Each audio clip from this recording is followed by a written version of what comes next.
मयंक एक multinational company में branch manager की जॉब करता था। एक दिन मयंक को ऑफिस से घर जाने के लिए लेट हो गया था।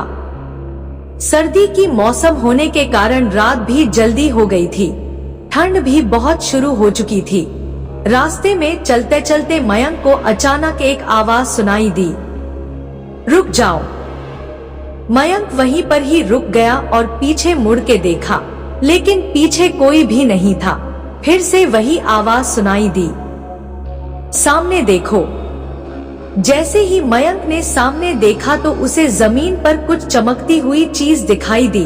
मयंक दौड़ के उस चीज के पास गया और देखा तो यह कोई साधारण चीज नहीं थी, बल्कि एक चमकता हुआ हीरा था। उसने वह हीरा अपने हाथ में लिया। उसकी चमक देखकर मयंक की खुशी का पार ना रहा।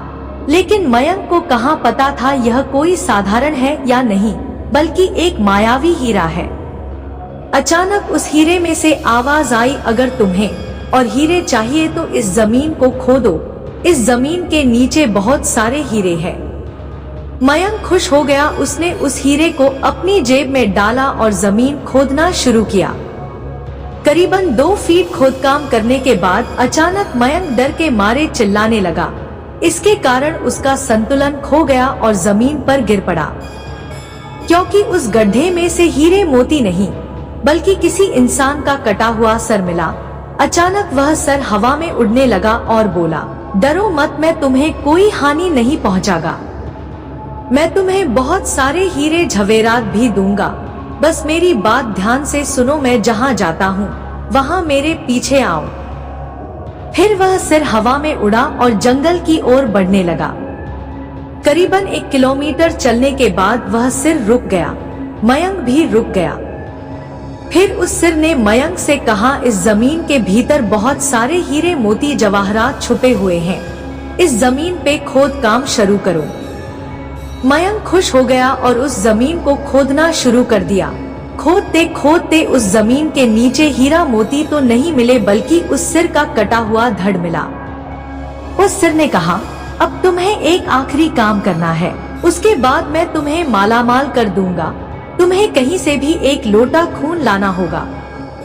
मयंक ने बोला, एक लोटा खून? पर मैं एक लोटा खून कहाँ से लाऊंगा? उस सिर ने कहा, चलो मेरे साथ। वो डरावना चेहरा मयंक को साथ लेकर थोड़ी दूरी पे गया। वहां उसे एक इंसान को जाते हुए देखा। वो सिर बोला, उस इंसान को मारकर उसका खून ले आओ। मयंक डर गया और बोला, नहीं नहीं, यह मुझसे नहीं होगा, मैं यह नहीं कर सकता। अगर तुमने यह काम नहीं किया तो मैं तुझे बहुत बड़ी मुसीबत में डाल दूंगा, फिर तुम्हारी पूरी जिंदगी नर्क बन जाएगी। मयंक ने हाथ जोड़कर उसे कहा, मुझे माफ कर दो। अगर मैंने उसे मार तो मुझे पुलिस गिरफ्तार कर देगी और मुझे जेल जाना पड़ेगा। उस सिर ने अपने तंत्र मंत्र की शक्ति से एक छुरी और लोटा प्रकट किया और गुस्से से बोला, अगर तुम मेरा यह काम नहीं करोगे तो मैं तुम्हारे पूरे परिवार को मौत के गाढ़ उतार दूंगा। मयंक ने मजबूरी में आकर उस आदमी को मार डाला और उसका खून लेकर उस सिर के पास गया। वो सिर खून को देखकर बहुत खुश हुआ और बोला, यह खून मेरे शरीर पे डाल दे। उस सिर के कहने पर मयंक ने खून को उसके शरीर पे डाल दिया। फिर कुछ ही देर में वो कटा हुआ सिर उस शरीर पे जुड़ गया। यह सब देखकर मयंक की हालत अब खराब होने लगी। वो उस भूत को देखकर काफी डर गया। जैसे ही वो भूत जिंदा हुआ तो जोर जोर से हंसने लगा और डरावनी आवाज में बोला, तुमने बहुत बड़ी गलती कर दी कि तुम्हें मुझे फिर से जिंदा कर दिया। अब मैं सिर्फ तुम्हें ही नहीं बल्कि इस पूरे शहर को मौत के गाढ़ उतार दूंगा। डर के मारे मयंक के मुंह से आवाज भी नहीं निकल रही थी।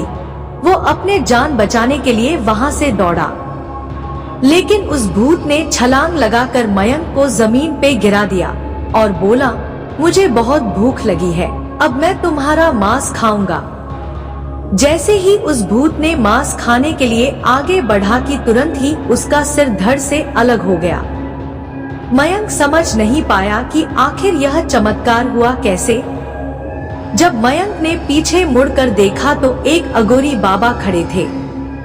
उस अघोरी बाबा ने कहा, जब तुम उस आदमी को मारकर उसका खून ले जा रहे थे तभी मैंने देख लिया था और समझ गया कि कुछ तो बुरा होने वाला है, इसीलिए मैं तुम्हारे पीछे पीछे यहाँ तक चला आया और मैंने अपनी मंत्र की शक्ति से उस भूत को फिर से मार दिया।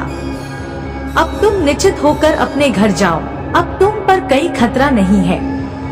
आज भी मयंक उस बात को याद करता है तो उसकी रूह तक कांपने लगती है। दोस्तों, आपको यह कहानी कैसी लगी प्लीज हमें कमेंट करके जरूर बताएं।